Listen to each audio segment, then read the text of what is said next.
And salutations, Serjavians. It is Kevin, also known as Serjay Svek, back with another episode of ROTIBOR, or Reviews of Things I Bought Online Recently.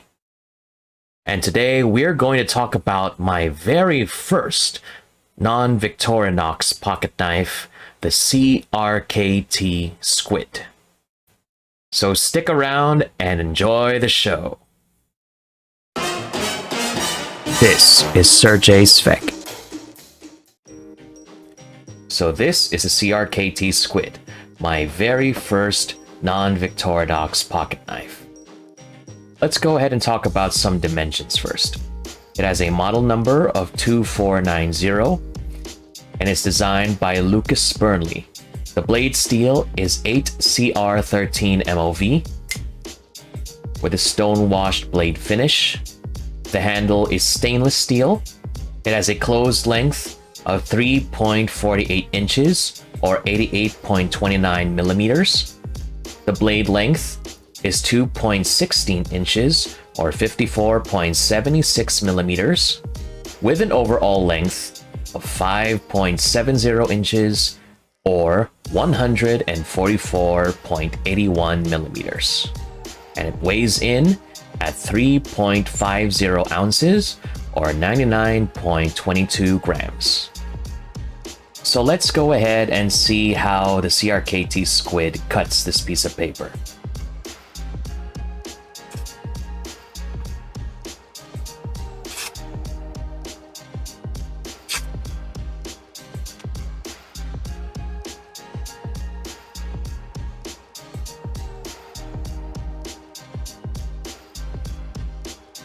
Not bad.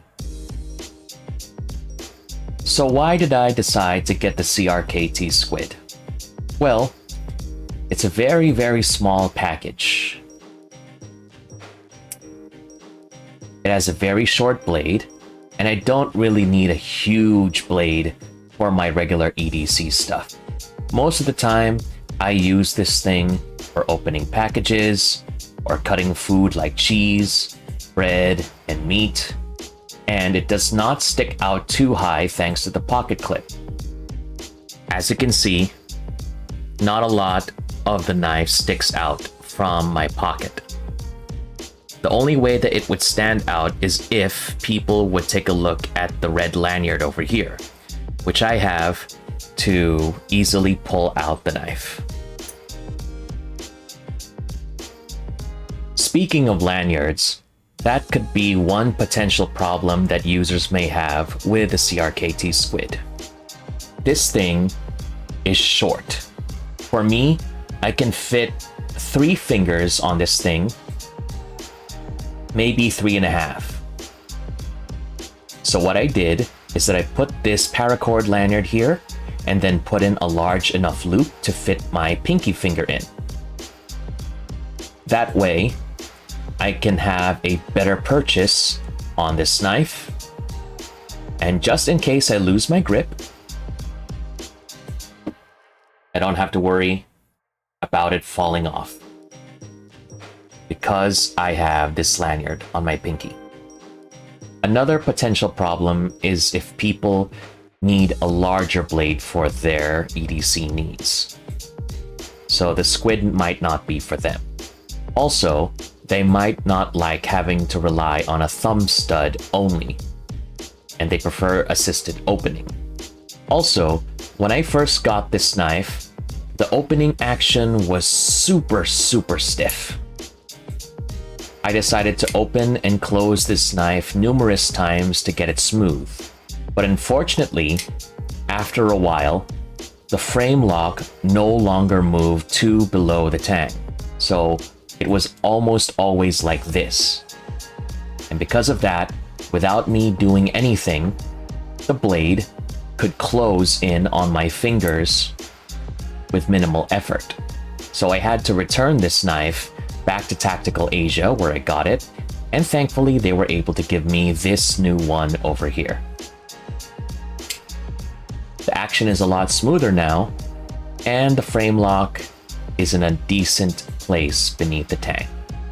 And speaking of how difficult it might be to open and close, some people might not be comfortable with opening and closing this knife if they are left-handed, but I am able to do it with a little trick. So if I want to use this knife with my left hand, I can open it like this. Now if I want to close the knife, this is what I do.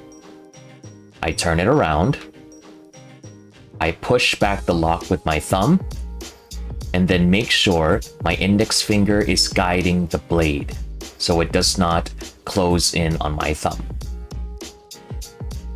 Then I turn it around and then close it. And that's it. So that's it for today's episode of ROTIBOR, or Reviews of Things I Bought Online Recently, featuring the CRKT Squid. I hope you enjoyed this episode, and once again, my name is Kevin, also known as Serjay Svek. You take care, and always stay safe. Bye now. Salutations, Serjavians. If you like this video, feel free to like and comment and subscribe to see more videos like this one.